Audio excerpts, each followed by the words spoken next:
안녕하세요. 오늘은 약보다 먼저 실천할 수 있는 혈압과 혈당을 낮추는 아주 중요한 생활 습관들에 대해 말씀드리려고 합니다. 병원에 가면 종종 이런 말씀을 드리죠. 수치가 좀 높으시네요. 약을 드셔야 할 수도 있겠습니다. 그런데 사실 약을 복용하기 전에도 우리가 할 수 있는 게 꽤 많습니다. 그것도 아주 실질적이고 당장 내일부터 바로 시작할 수 있는 것들입니다. 특히 50대, 60대에 들어서면 누구나 한 번쯤 건강검진 결과표를 받아보면서 걱정하게 됩니다. 혈압이 조금 올라갔네? 공복혈당이 110이 넘었네? 혹시 당뇨 전 단계인가? 이런 생각이 들면서 머릿속이 복잡해지죠. 그런데 대부분은 막연한 불안만 갖고 계시고 실질적으로 생활 속에서 뭘 어떻게 바꿔야 하는지는 잘 모르시는 경우가 많습니다. 오늘은 바로 그 부분을 알려드릴 겁니다. 자, 첫 번째로 꼭 기억하셔야 할 건 식사 순서입니다. 식사 순서 하나 바꾸는 것만으로도 혈당 조절이 정말 많이 달라집니다. 보통 밥부터 퍼먹고 반찬을 뒤따라 먹는 분들 많으시죠? 그런데 그렇게 먹으면 혈당이 확 올라가게 됩니다.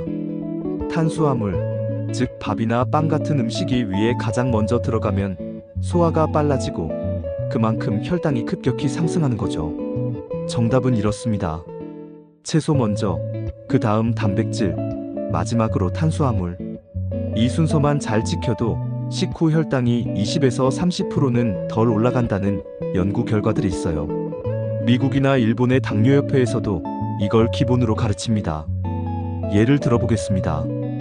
반찬으로 나물, 계란찜, 불고기, 그리고 밥이 있다고 할 때 나물을 두세 젓가락 먼저 드세요. 그리고 고기나 계란찜을 천천히 드신 후 마지막으로 밥을 먹는 겁니다.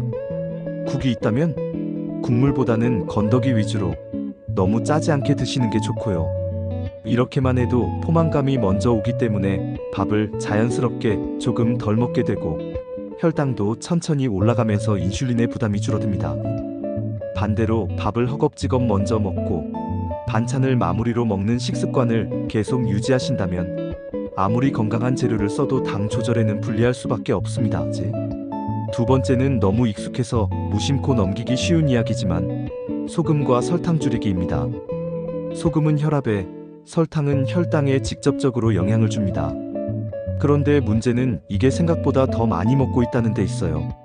한식을 보면 국, 찌개, 젓갈, 장아찌 같은 반찬들이 기본적으로 짭니다. 하루에 국물 있는 찌개를 2번만 먹어도 WHO 권장량인 하루 나트륨 이지은 금방 초과해버립니다. 이렇게 소금이 몸에 많이 들어가면 우리 몸은 혈액 속 나트륨 농도를 맞추기 위해 물을 끌어들여요. 그럼 혈액량이 늘어나고 결과적으로 혈압이 올라갑니다. 특히 신장이 안 좋으신 분들은 소금 섭취를 훨씬 더 조심해야 합니다. 나트륨이 잘 배출되지 않으면 고혈압뿐 아니라 부종, 심부전까지 이어질 수 있기 때문입니다. 그럼 어떻게 줄이느냐? 방법은 의외로 간단합니다. 국물은 한두 숟갈만, 간은 최대한 싱겁게. 된장찌개나 김치찌개 같은 것도 물을 조금 더 넣어서 간을 희석시키는 식으로 조리하시면 좋습니다. 젓갈이나 간장을 따로 찍어 먹기보단 음식에 섞어 간을 맞추는 것도 도움이 되죠. 그리고 무엇보다 입맛을 바꾸는 데는 시간이 걸린다는 걸 기억하세요. 처음엔 싱거워서 먹기 힘들겠지만 1, 2주만 지나면 혀가 금방 적응합니다. 설탕도 마찬가지예요. 설탕은 혈당을 빠르게 올릴 뿐 아니라 인슐린을 과도하게 분비시켜서 결국에는 인슐린 저항성을 키우게 됩니다. 그리고 중년 이후에는 살이 빠지지 않는 체질로 점점 바뀌는데 이건 단순한 나이 때문이 아니라 몸 안에서 혈당을 조절하는 능력이 떨어지기 때문이죠. 그러니 단 음식도 꼭 줄여야 합니다. 탄산음료, 과자, 시럽 많이 든 커피 이런 건 가급적 줄이시고 단게, 당기면 방울토마토, 고구마, 삶은 단호박 같은 자연식 재료로 대체해보세요. 세 번째는 정말 효과가 좋은 습관입니다. 식후 10분 걷기. 운동 중에서도 식후에 걷기를 하는 건 혈당 조절에 아주 직접적인 영향을 줍니다. 음식 먹고 나면 우리 몸은 당을 에너지로 쓰거나 저장하려고 합니다. 그런데 우리가 가만히 앉아 있으면 이 당이 근육으로 흡수되지 않고 그대로 혈중에 남게 돼요.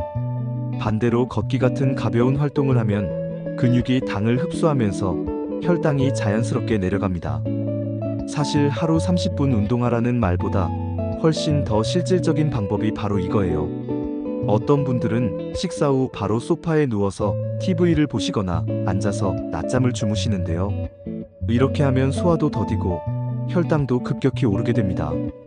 하지만 밥 먹고 설거지하면서 5분 걷고 아파트 복도나 동네 골목을 10분만 산책하시면 훨씬 덜 피로하고 혈당도 잘 조절됩니다. 또한 무릎이 안 좋으신 분들은 빠르게 걷기보다는 천천히 스트레칭하듯 걷거나 실내 자전거를 10분 타는 것도 괜찮습니다. 중요한 건 움직이는 것 자체입니다. 네 번째는 혈압 혈당에 좋은 음식 챙겨 먹기입니다. 요즘엔 너무 많은 정보가 쏟아져서 혼란스러울 수 있지만 정말 기본이 되는 음식들을 정리해 드릴게요. 혈압에 좋은 음식은 바나나, 토마토, 마늘, 다시마, 브로콜리 같은 것들입니다. 바나나는 칼륨이 풍부해서 몸 안에 쌓인 나트륨을 배출하는데 도움이 되고요. 토마토는 리코펜이라는 성분이 혈관을 깨끗하게 유지하는 데 좋습니다. 마늘은 혈관 확장에 도움을 주는 알리신이 풍부하고요. 혈당에 좋은 음식은 귀리, 보리, 고등어, 연어, 녹황색 채소들이 있어요. 이들은 당이 천천히 흡수되게 하고 인슐린 민감성을 개선해줍니다. 즉, 같은 양의 밥을 먹더라도 당을 처리하는 능력이 더 좋아지게 만드는 거죠. 다섯 번째는 잠을 충분히 자는 것, 수면입니다. 수면 부족이 혈압과 혈당에 미치는 영향을 아는 분들은 생각보다 많지 않아요. 잠이 부족하면 우리 몸은 스트레스 호르몬인 코르티솔을 과도하게 분비하게 되고 이게 혈압을 높이고 혈당도 증가시킵니다. 실제로 하루 5시간 이하로 수면을 취하는 사람은 당뇨병 위험이 2배 이상 증가한다는 연구도 있습니다. 그리고 수면의 질도 중요합니다. 얕은 수면, 자주 깨는 수면은 아무리 시간을 많이 자도 회복 효과가 떨어져요. 자기 전 스마트폰 사용 줄이기, 카페인 섭취 시간 조절, 밤 11시 이전 취침 등의 기본적인 수면 위생을 꼭 지켜보세요. 밤 10시부터 새벽 2시까지가 깊은 수면을 유도하는 시간대니까요. 여섯 번째는 스트레스 관리입니다. 혈압, 혈당 모두 스트레스에 정말 민감하게 반응합니다. 평소 스트레스를 많이 받는 분들, 자주 화를 내는 분들, 불면증 있으신 분들 중에 혈압이 높고 혈당이 잘 안 떨어지는 분들이 많아요. 단순히 기분 문제로 끝나는 게 아니라 실제로 몸에 영향을 주는 겁니다. 스트레스를 아예 없애는 건 불가능하죠. 하지만 잘 해소하는 법을 배우는 건 가능합니다. 명상, 반신욕, 가벼운 산책, 음악 감상, 취미 생활 같은 것들이 큰 도움이 됩니다. 매일 10분이라도 혼자만의 시간을 가지는 게 좋아요. 마지막 7번째, 가장 중요한 건 기록하고 확인하는 습관입니다. 혈압계, 혈당계 요즘은 정말 저렴하게 살 수 있습니다. 일주일에 2~3번, 아침 공복이나 자기 전 시간에 체크해서 스마트폰 메모장에 기록만 해보세요. 숫자로 보이면 몸의 경고를 무시하기가 힘들어집니다. 오늘은 괜찮은데 어제보다 10 정도 높아졌네? 왜 그런가 원인을 찾게 되고요. 습관도 자연스럽게 조절이 됩니다. 이렇게 7가지 정리하면 아주 간단해 보이지만 실천하면 효과는 절대 작지 않습니다.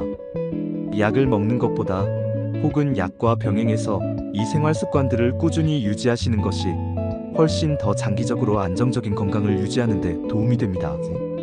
오늘 영상이 도움이 되셨다면 좋아요, 구독 부탁드립니다. 앞으로도 건강을 지키는데 꼭 필요한 정보만 쏙쏙 뽑아서 전달드리겠습니다. 감사합니다. 건강하세요.